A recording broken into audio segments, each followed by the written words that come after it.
গত 22শে মার্চ বাঁশখালী উপজেলাধীন ৭ নং সরল ইউনিয়নের মিঞ্জিতলা হালাচ্চার পাড়ায় ভয়াবহ অগ্নিকাণ্ডে ৮টি পরিবার আগুনে ভস্মীভূত হয়। আপনারা আমার মাধ্যমে এবং অন্যান্য মিডিয়ার মাধ্যমে জানতে পেরেছিলেন। তার ধারাবাহিকতায় এই যে 22শে মার্চ থেকেই আমার এই ভিডিওর মাধ্যমে প্রচুর পরিমাণ মানুষ, বিশেষ করে বাঁশখালী মাননীয় সংসদ থেকে শুরু করে বাঁশখালী বিএনপি পরিবার থেকে শুরু করে অন্যান্য যারা দল আছে প্রত্যেক পরিবার থেকেই এই পরিবারকে সহায়তার হাত বাড়িয়ে দিয়েছেন। তার ধারাবাহিকতায় বাঁশখালী ৭ নং সরল ইউনিয়নের ঐতিহ্যবাহী সংগঠন মিঞ্জিরিতলা ঐক্য পরিষদ আজকে এই যে অল্প দিনের ভিতরে হাঁটি হাঁটি পা পা করে অনেক দূর আপনাদের এই যে সহযোগিতার মাধ্যমে এগিয়ে যাচ্ছে।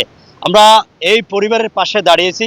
আমাদের এখানে উপস্থিত আছেন ঐক্য পরিষদের সম্মানিত উপদেষ্টা মৌলানা মোহাম্মদ ইদ্রিস, উপস্থিত আছেন ঐক্য পরিষদের সম্মানিত উপদেষ্টা বিশিষ্ট প্রবাসী আফ্রিকা প্রবাসী হাবিবুল্লাহ বাদশাহ, উপস্থিত আছেন বিশিষ্ট শিক্ষাবিদ মোহাম্মদ তৌহিদুল ইসলাম, উপস্থিত আছেন অত্র পরিষদের সম্মানিত দায়িত্বশীল বৃন্দ।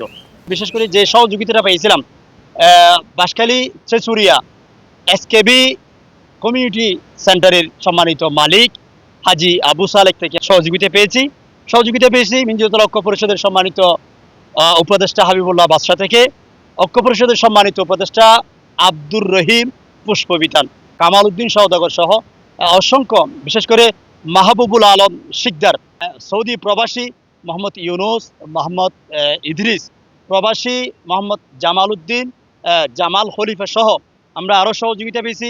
প্রবাসী মোহাম্মদ আবু সিদ্দিক, জাফর আহমদ এবং আরও যে মোহাম্মদ ওমর ফারুক সহ ওরা অসংখ্য প্রবাসীরা আমাদেরকে সহযোগিতা করেছেন।